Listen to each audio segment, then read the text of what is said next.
I think we're gonna, just to try to keep everything on track, we're going to go into our student panel discussion. Thank you for joining us today.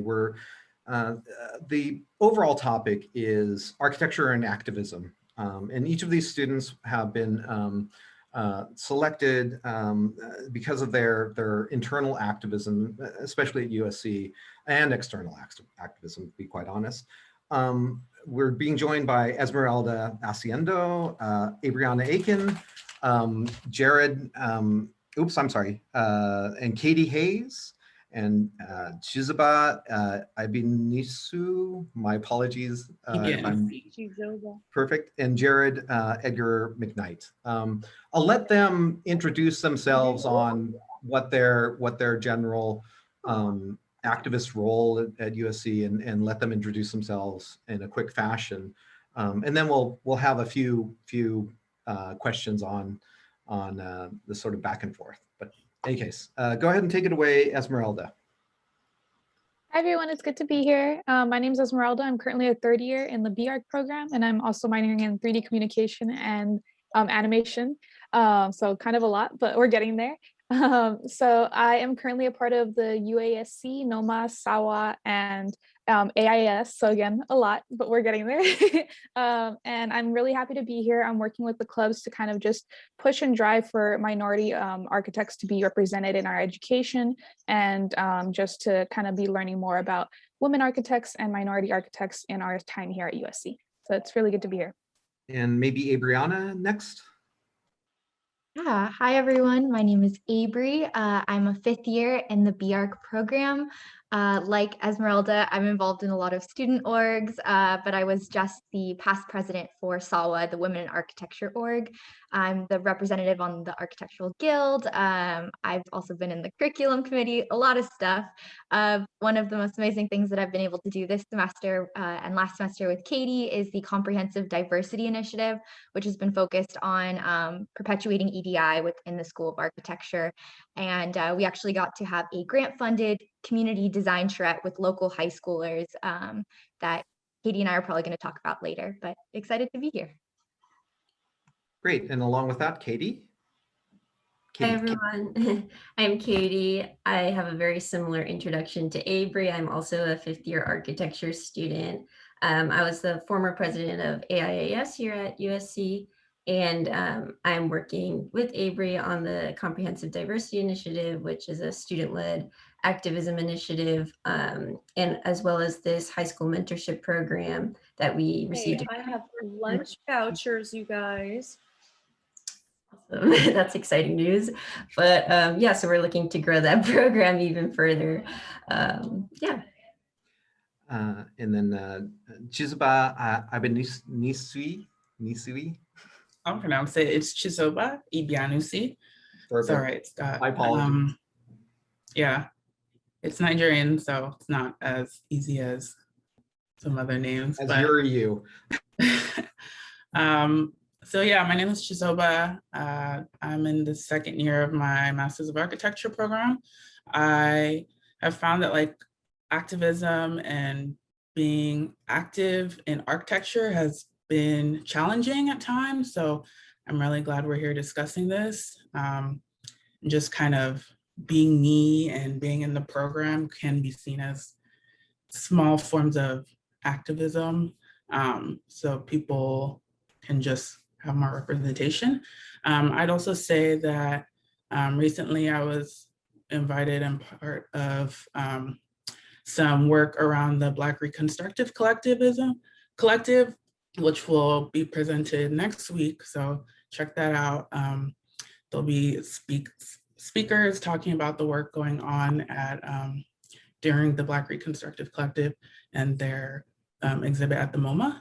And just kind of continually pushing that architecture can be a way that people perceive space, but also a way to reimagine more like radical transformations in society and bringing our activism in the forefront as students.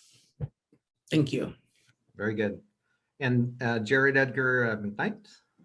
Thanks so much, Scott. Good morning, everyone. My name is Jared Edgar Mcknight, and I'm a Master of Landscape Architecture and Urbanism candidate at USC, graduating next month. I have previous degrees, a B.Arch and an M.Arch from a former life, and I'm a self-proclaimed recovering architect. But in addition to my current academic coursework, I am the outgoing president of USC's ASLA, American Society of Landscape Architecture student chapter, where we program events to empower the professional engagement of our students. And I also serve on the ASLA National Student Advisory Committee and the ASLA National Emerging Professionals Committee. Within the program, I also work as a program and research assistant to Allison B. Hirsch, our program director, and I'm the assistant director of the newly founded Landscape Justice Initiative at USC, which is a platform for USC landscape architecture students, faculty, and alumni to engage in areas of environmental, spatial, and climate justice. And my personal work seeks to bring the LGBTQ perspective to the design process and learning from those lived experiences. Great. So again, maybe I'll start out with some pretty broad questions. But how do you folks see the developments and sort of the current status of EDI issues at USC, and your sort of roles in them as well, too? Or what's the general pulse that you feel as students, especially? And I'm going to leave it for anybody and everybody, but maybe I'll start calling on people in a second.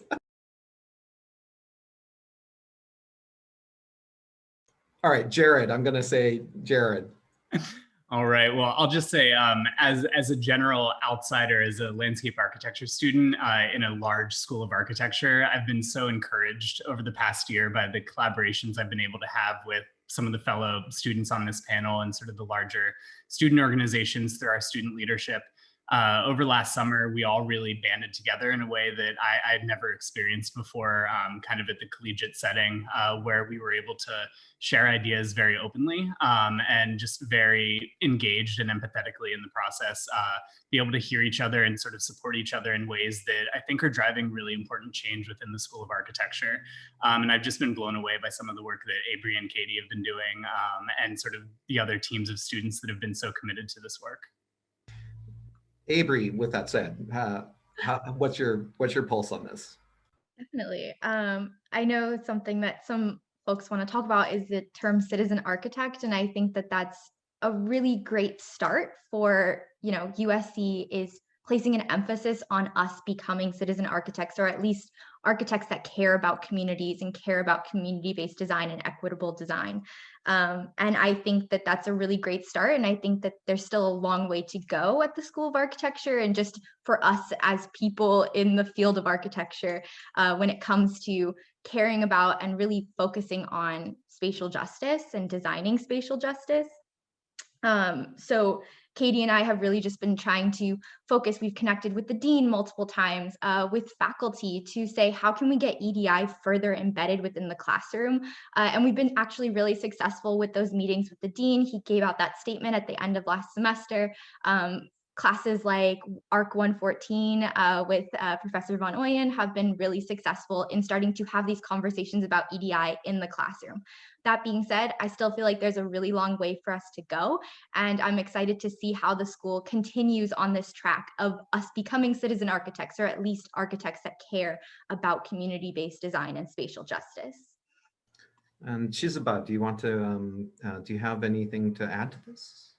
Yeah, I think a lot of it starts, like, many of us on this panel are super involved, and we're the types of students who have chosen to be involved. But I think some of it starts on the smaller level, like with students you might not hear as often in your classes, or people who are often whose work are often overlooked, or people of different minority groups who they're just kind of left out of the conversation in a lot of these times. I think about our international student population. I think about inclusion in ways of our drawings, and how can we ensure that people who are colorblind or who have different abilities in accessing our work are able to do so. And it's not just I love that we're super involved in our programs and all the programming that we do, but sometimes it's the small things at the class level that kind of really start to uplift people and show them that their work not only in school matters, but these types of people outside of the conversation, whether we're talking about like homelessness or prison reform, getting involved in that type of activism matters as well. And Mark has a really good question, just to move things slightly along. What might be included in the term citizen architect? For example, once upon a time, it referred primarily to sustainability. Now it focuses on spatial justice. I hope that we find things that overlap. But I know Jared has an opinion on citizen architect. Not to put me on the spot there, Scott, but I totally agree with everything Avery mentioned earlier, and sort of the notions and ideas behind what it means to be a citizen architect. But I think I always question how that term can evolve and be more inclusive, not only for our heritage conservation, our building sciences, our landscape architecture colleagues in the School of Architecture, but also for the diverse international student colleagues that we have, as Chizoba mentioned. Does that nomenclature resonate with them? For me, being a citizen architect, I think, is less about the title associated with it. And I mean, we know the AI originally defined the term in, I think, 2008 as part of the National Board of Directors, and it was around sort of this idea of sustainability. But I think for me, it's more about a level of intimate engagement with topics that extend beyond our realm as designers, to allow our work to maybe have a greater impact and influence through community-based and really equitable processes. And I think that's what I'm really, really excited by in sort of this discussion around the term, and sort of the attention that it's been getting, is sort of what it can transition to actually become, and sort of what that means for the program. And then also, as a slightly general question, where do you folks see improvements happening? I know we touched a little bit on this though too, but potential moving forward, even after this, of course, though too. And maybe Esmeralda, I'll put you on the spot. Oh, maybe Esmeralda is, I think, having computer issues. Maybe Katie, I'll put you on the spot. Awesome. Yeah, so I think Mark brought up a fantastic point about the idea of it rooting from a point of sustainability. And I think that given, all of the current events that happened over the summer, and that's where this momentum originated. Now the sustainability focus is on environmental and social sustainability. So moving forward, I think that the goals for creating inclusive environments that focus on spatial justice really are kind of what Jared was talking about, community-based design. And I think that will originate from architects designing their own communities. So really exposing local youth who are, in minority groups, exposing them to the field of architecture and teaching, kids to become the future change that they wish to see. And bringing these ideas like kids can't be what they don't know exists. So really inspiring the youth of, citizens to become passionate about changing their own communities locally, and then having these ideas extend to, us as professionals, kind of encouraging this next generation to, be the change that they wish to see.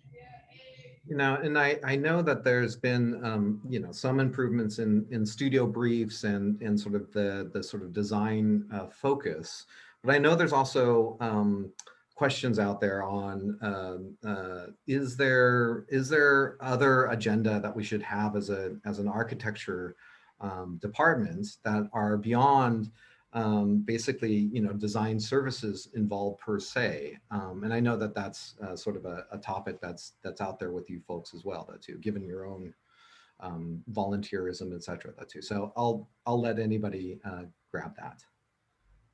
Yeah, I definitely would. I've loved to see how studio is starting to evolve and focus more around these topics of EDI. Like, for example, we did a Center for Spatial Justice or for Social Justice for Comprehensive Studio in 5th year. Would love to see more things like that happening.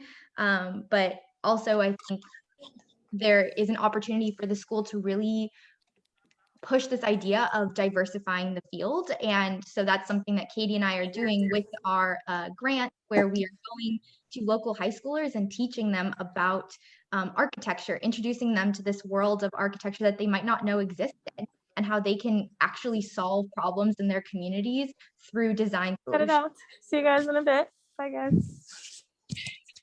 And so I think like we as students are doing that, and it would be great to see on the school level, like more activism in terms of recruitment and bringing students into the school. And like the A Lab is going to be a great improvement as well. That's going to help that happen. Yeah, I love to touch on that too, because I think that architecture in many ways, like, okay, we're doing drawings, we're designing, we're giving people instructions to build a building, and then these buildings are up and they're just kind of left there, and then the architect walks away. So it'd be nice to see the profession kind of start to evolve as, like, you know, in ways in which you do research or look at the outcomes of that building or look at the outcomes of that neighborhood, because all neighborhoods have buildings. So we understand that like some neighborhoods are better off than others, and maybe where those like outliers and what's kind of driving that, it might not necessarily be exactly from the architect themselves as someone who's acting as an agent, but kind of starting to think in ways that we can be agents of change, as well as seeking projects in some longer term when we all graduate here that reflect our interest and really reflect that idea of activism and change making, instead of just like, I think of this myself, like, what will I do when I graduate? And it might vary in 5-10 years, but being mindful and thoughtful of actually staying true to like value systems and what you're actually looking to be known for in architecture, instead of just kind of taking on anything. So kind of that mindset of it as well, outside of curriculum. I think there's a lot of chat in the chat going on regarding the terminology of citizen. You know, Michael brings up a great point of citizen implies a role in government. This means both design and policy must be considered. Regulations shape policy, which in turn shapes the built environment. I rather like activist architect to be better described. And then of course, the terminology architect is also a little bit non-inclusive as well, to a certain degree, on some of the other issues. I wonder if there's other terminology that we could use for the sort of topic, or better terminology, or what your feelings on some of these issues are. Go ahead. Can I also mention that, you know, I think we were in our breakout room, and what we noticed was that everybody had incredibly compelling research. And the problem is that they all faced obstacles of how do you get this research out there? How do you actually affect the change? And I think it requires that we also recognize that we as faculty want to teach you guys how to be critical thinkers, so that we can't necessarily give you every tool, but that you can go out and explore the tools to become capable of figuring out how to get those regulations changed. So what I've done, I'm spending my life, it looks like, taking on Congress, you know, and I'm doing what I can. And each one of us, you know, I think Scott's getting better at figuring out the ISBO. And Jennifer's like, I remember when the shipping container issues were, you know, really a challenge, because I worked with a structural engineer, and he told me all of the ASHRA and all of the, you know, code issues about adapting shipping containers and modules into housing were really a problem. But you know, these are lifetime projects, meaning like, look at Jennifer's been taking all of this, and I think Ming is also taking on a lot. And so one of the things I think students need to recognize is once you've figured out what is your passion, it's going to take some time. Change is slow when you do it the right way, if you want the change to last. You know, this is Michael. You know, I think, thank you, Mina. I agree with that. I think one of the things that we have to remember, especially with gatherings like this of very, very impressive people doing important work, is that we are in an ivory tower. And I think that we have to get, you know, 50 years ago, I walked into the USC School of Architecture as a freshman. What was going on there? Pierre Koenig was doing modular housing for the Chemehuevi Indians out of steel. That was 50 years ago. How much did that catch on? Didn't catch on at all, right? All right, so this is to the students, I'm saying, you have to meet the people that have the influence where they are. They're not going to beat a path to your door. They're not going to discover you. Just because you got a grant or something doesn't mean that you're going to be able to change the industry. Meet the decision makers at their level. And by decision makers, I just don't mean elected officials. I mean the Association of Home Builders. You know, how can we do this where everyone wins? And so we have to climb down from the tower and go and, you know, go to a union hall or go to some kind of trade meeting and work with the people at that level. That's the key. You know, which might transition to a question I do have with all the students as well. Where do you folks see the you know, your current activism, etc., reaching out past USC or later even into the future, or, you know, as sort of a setting the path forward? And you know, maybe I'll put Esmeralda on the spot. Yes, my camera's on now and it's working. And I think a big part of it is, I mean, I know it seems like a big goal, but I think a big part of it is reforming a lot of what architecture school is and reforming what our education is like. I mean, just here at USC alone, I know that in my education and in history classes, I've learned about one female architect and one architect of color. And so I think that just that alone is very troubling. And I get that, you know, change is slow, but simply teaching students about different architects is a small step, but it's a huge one for minority students that are coming into the field, because they're learning about someone that looks like them or that is like them. And that's a huge thing, and representation is a huge thing. And so I think in my mind, although it might be a big goal and like this big like thing that might not seem compatible, I think that something as simple as, you know, teaching more about you know, women architects and architects of color in all schools, that would be a huge change for students like me who are a minority and a woman in architecture. And maybe I'm just going to keep going down the list. Maybe Avery, do you have anything? What's happening, you know, outside of the school and beyond?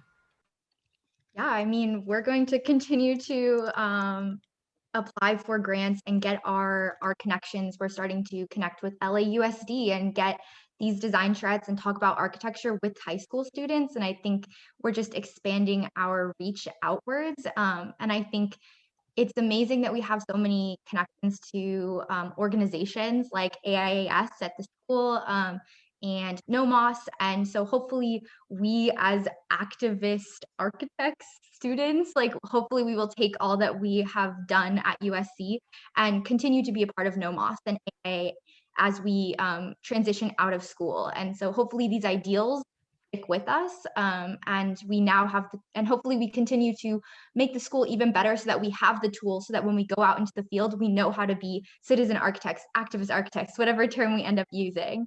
But I definitely think we're getting there. And I think that hopefully the things that we're doing now are going to help us be even better people in the future.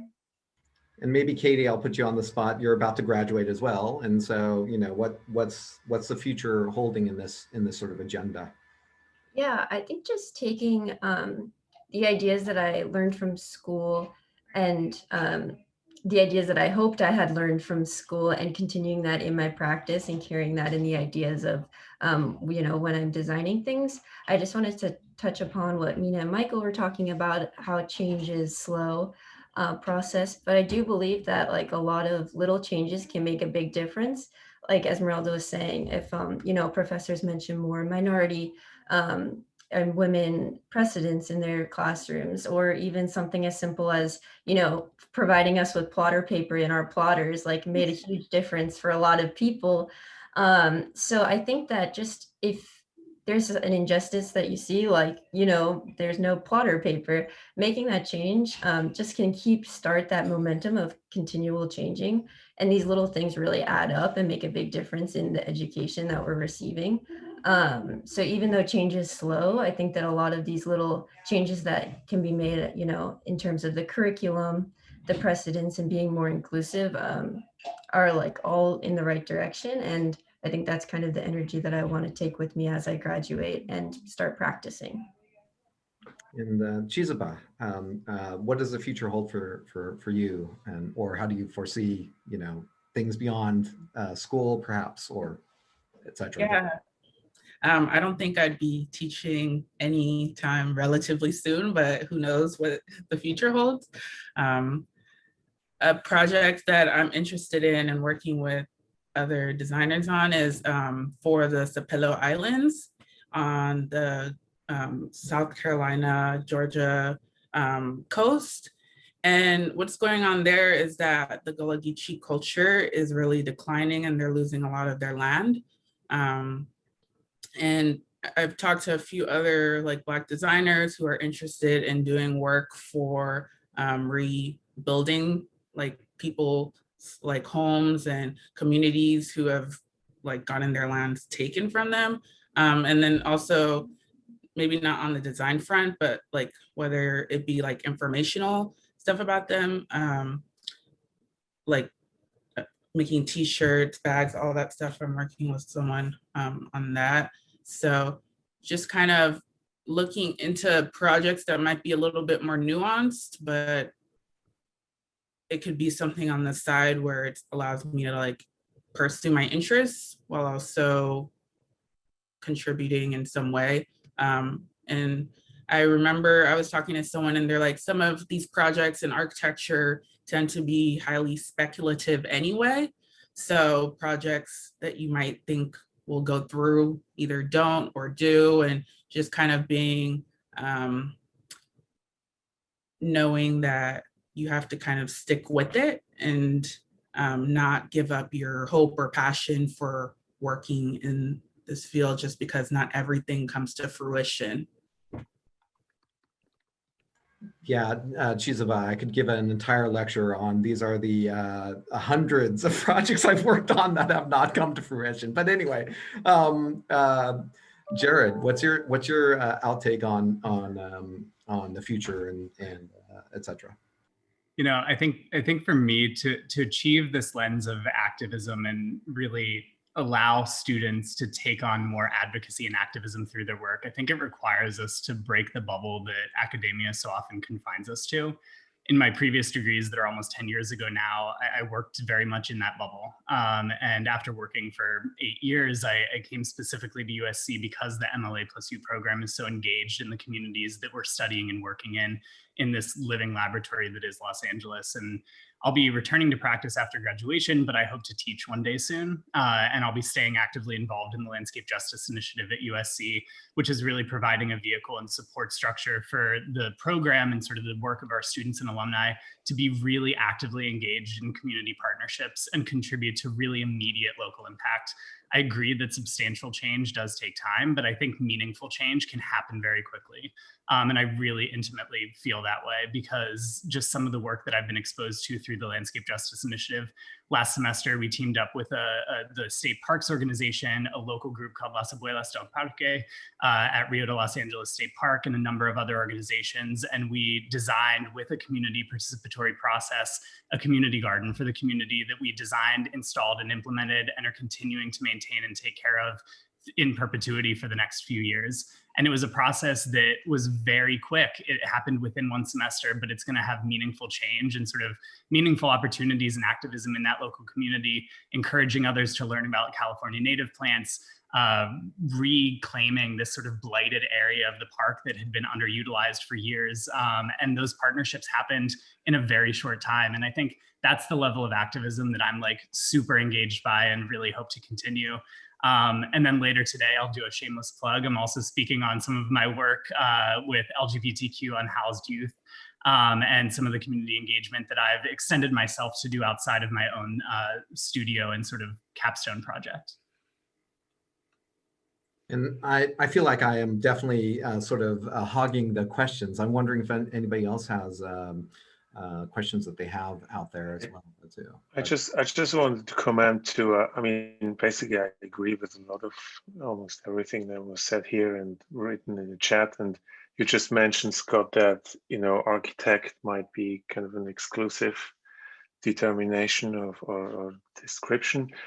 Maybe we have to expand, like coming down from the ivory tower, expanding, you know, let others take, you know, the meaning of architect being architects too. Because when I moved into my new house, I was meeting my new neighbor and asked him what he is, what he's doing. He said, he's an architect. And I said, oh, great. What kind of work are you doing? Yeah, he's doing a cybersecurity. So he's a software architect.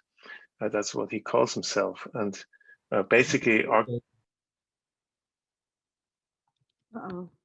Oh, shoot. He got. Oh, no. Oh. Hello? Yeah. He's bringing up a Title Act violation. My apologies. There you go. What was the last word you heard? Cybersecurity. I was just saying architect means building something. So you're the Uh-oh, I think Sasha's having internet issues as well. Thank goodness I'm not today, but he needs a software architect. I think you want to know, Michael and I talk about this all the time about the word architect being abused by the public. I shouldn't say that. Well, sometimes abused, appropriated. We used to say that it spoke well, that everybody wanted to be an architect and identify. Oh, is Sasha back? No, not yet. Well, you know, with the passing of Bernie Madoff, he was described as the architect of the largest Ponzi scheme in history. So I think that the term is losing some of its luster. So that's a problem, which, you know, one of the things that, gosh, it's our pro practice team. Sorry, don't mean to invite.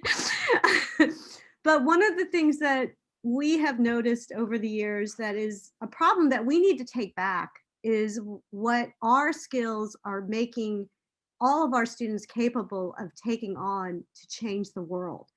You know, we gave away construction.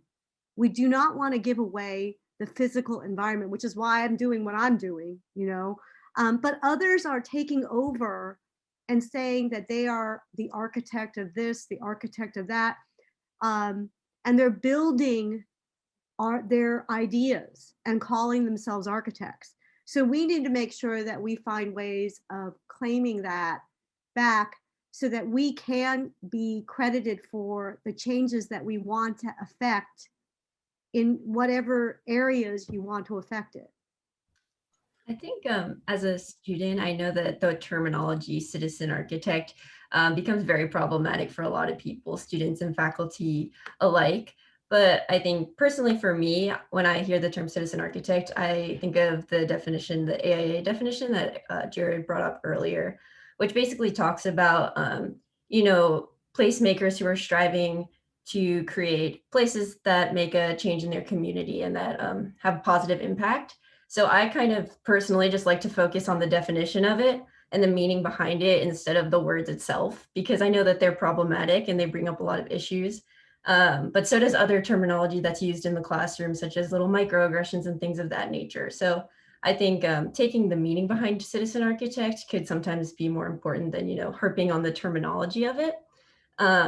But also, it's a really great discussion that I'm sure could last for a really long time because there are so many issues with it. But I think that the meaning is what us students or myself try to focus on. Yeah, and I think even with the term or the meaning or whatever, I just find that like a lot of the really good architects that I've studied or we've all studied have such a multidisciplinary approach. Like they're excellent communicators, they're great at social sciences, they understand like different subjects, and it's not necessarily just like something that can be taught, but it's something you're either interested in exploring or not. So I almost feel like a lot of the whole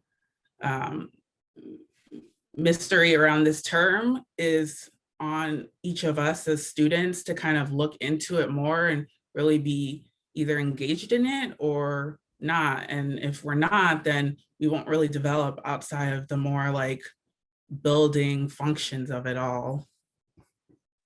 Yeah, and I think it's interesting to talk about the word architect and citizen architect, but also what about just diversifying the field in general? I feel like that should equally be a big part of this conversation of how do we not make architecture as architect is a term that is elitist at this time. So how do we deconstruct that, and how do we deconstruct the field to be more welcoming and opening to everybody and diverse? How do we make licensure more easily accessible to folks? How do we make it more easy to go to architecture school and be able to fund that? We need to be having these conversations as well. Talking about architect as a term is also really great, but also let's talk about how we diversify the field and make it better, not just the term, making that better. So it's been pretty evident to me that a lot of these sort of issues and trends have been an unfortunate, but fortunate in a lot of ways though too. But under sort of horrific conditions is where a lot of these things have logarithmically come in line, in the last year or so. How do you foresee these issues and your activism and in the School of Architecture in general continuing? Is there, I know you folks are involved with the student groups, et cetera, that too, but is it a matter of, also involving the next generation of students, et cetera? And again, sort of a bit of an open question, but it's also to not have these issues sort of pass away when there is not necessarily a crisis. Not that there's not going to be a crisis, but when things might tone down per se, though too. And maybe I'm just flashing back to the 1970s from the 60s. So anyway. I think it's really important to continue the work through the School of Architecture's like generations of students. And I know along with the students here, we've done a pretty good job at passing down the work. I've personally worked with like Avery and Katie, and they're amazing in like ensuring that the work is documented. And so I think that's a big part of it, is just documenting the process. So like people in 20 years from now can understand that the process was happening at this time. And so I think that's just really important aspect of this work that we're doing. My apologies, there's a hand up somewhere as well. But let's. I think that might have been me, Scott. I wanted to thank you guys so much for your presentations and for your comments. And I wanted also to say that I think that we are in a moment of crisis, that we are in a moment of extremely uncomfortable change, that we are in a moment of what would have been called in the 1970s struggle. And there is no assured positive outcome. It's a kind of high risk moment. And there are going to be a lot of setbacks as people don't, as moments that we don't teach ourselves fast enough, that we're not flexible enough.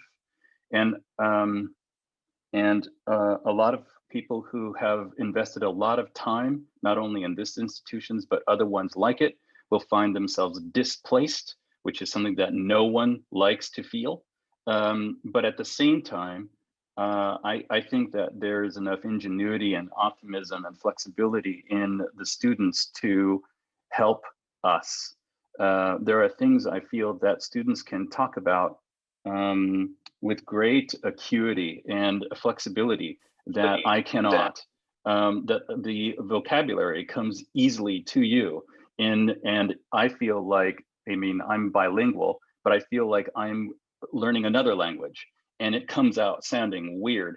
And sometimes I feel like I'm that person who only dances at weddings. Like it's not pretty.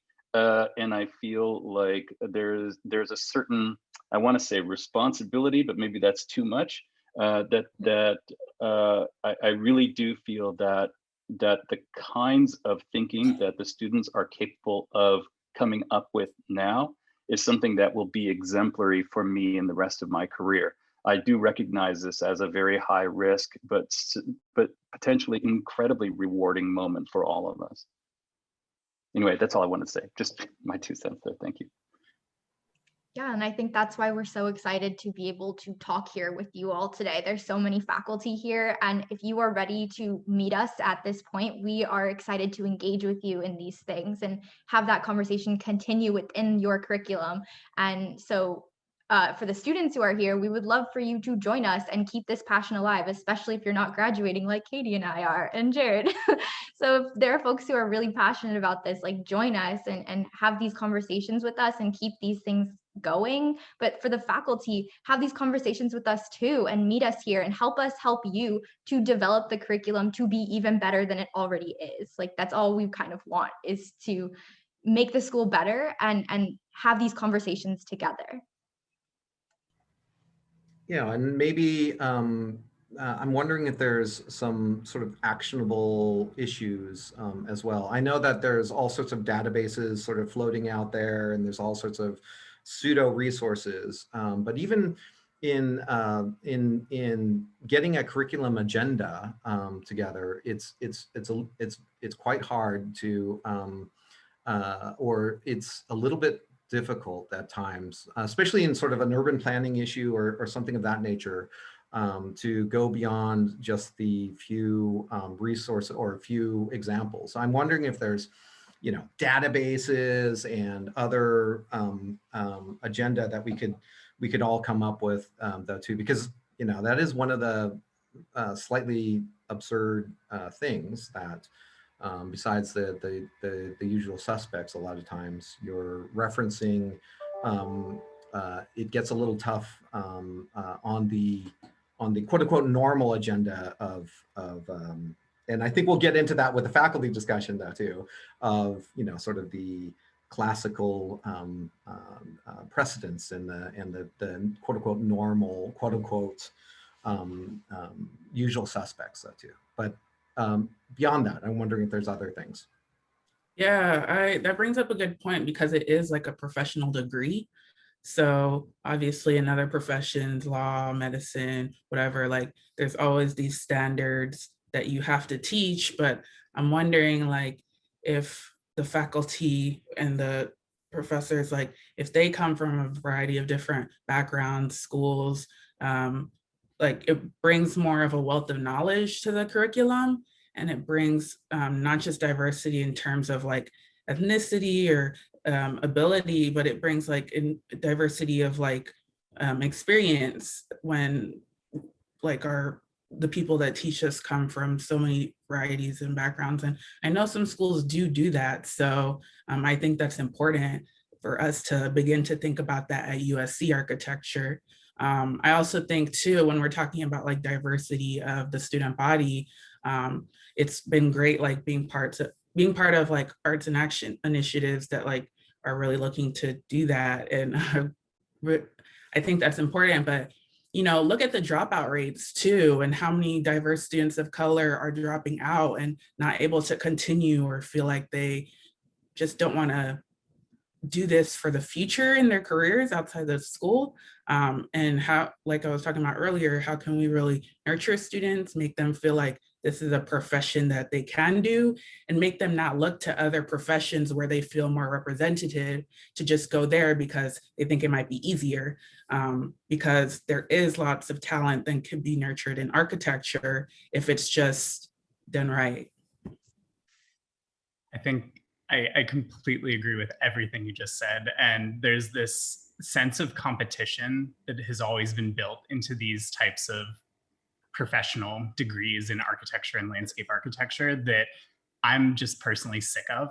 I personally work to empower all of my classmates as best as I can and reach out and sort of be that person that's encouraging and not competitive with others, because I think there's this sense of sort of only the strong survive in this profession. And I think that needs to change. And I think as much as we can create synergies through these processes, especially in terms of how we can both retain students, as Chizoba said, but also how we make the profession more accessible and legible for future generations. Like, we should be teaching how to do community engagement in school. And through that process, we should be engaging, like Avery and Katie have, with high school students and middle school students and elementary school students, and let them know that this is a profession that they can attain, something that sort of they can sort of dream about. And I think those are the types of things that we really need to be focused on through this process as well, in terms of not sort of having this be this sort of elitist profession that only sort of the best portfolios sort of can apply and sort of get in, but something that's accessible and legible for sort of people with different backgrounds that aren't always sort of voices that are heard in this profession. I think part of the problem in the past was that there was this studio system that was created under a certain kind of structure, and it had a tendency to put, like, privilege a certain kind of work, that kind, which is, you know, what we all want to do, innovative work. But the word innovative work can encompass a lot more than just the formal visual aspects, because, as I've mentioned in our class several times, a lot of the people that you guys admire had to do the really boring grunge work in order to be able for them to push through.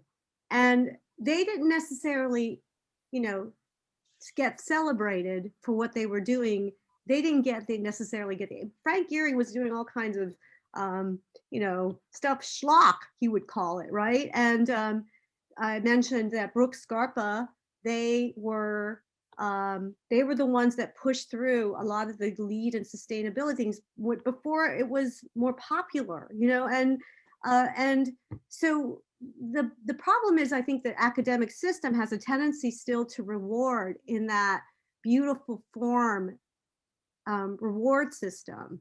And I think what we need to start to look into, like when I was judging AIA Pasadena, is we have to be a little bit more, what does excellence mean in various kinds of work and research? I think we need to start to challenge what excellence means, that it isn't what we all of us have grown up with that standard. It's a hard standard to change. But Jared, what you talked about really spoke to me about what Warren Bennis used to teach me, that one of the things that I've learned growing up in architecture is that I thought we were supposed to be the leaders. And in fact, we have a lot to learn about leadership, because leadership is, yes, we are the ones that have vision and all of that. But the problem is that, you know, we are so used to being the ones in charge, and then we don't recognize that sometimes leadership means that we are the followers. And it's always about putting the objective first, the goals first, and then allowing everyone, getting to know everyone on your team and letting them thrive to help. Everybody's working on that same thing. It's that which I think we have a tendency, the older system, which is, you know, we're still hopefully being broken down. Well, very cool. So again, Sasha brings up, and I'm going to paraphrase this, you know, what are sort of the design issues and what the design agenda that should be taught, you know, in school, et cetera, though, too. And unfortunately, I think we're down to our last minutes in in this discussion group. But nonetheless, I think that's a great sort of broad idea of what are the sort of chief agendas of design that should be championed and pervade in architecture school and for the future, et cetera. And again, I want to thank every single one of you students, and I love the fact that you are so involved, and to be quite honest, a little bit of an agitator as well, the two, and I love that. So I kudos to you, and I absolutely encourage it, as you know. So very good.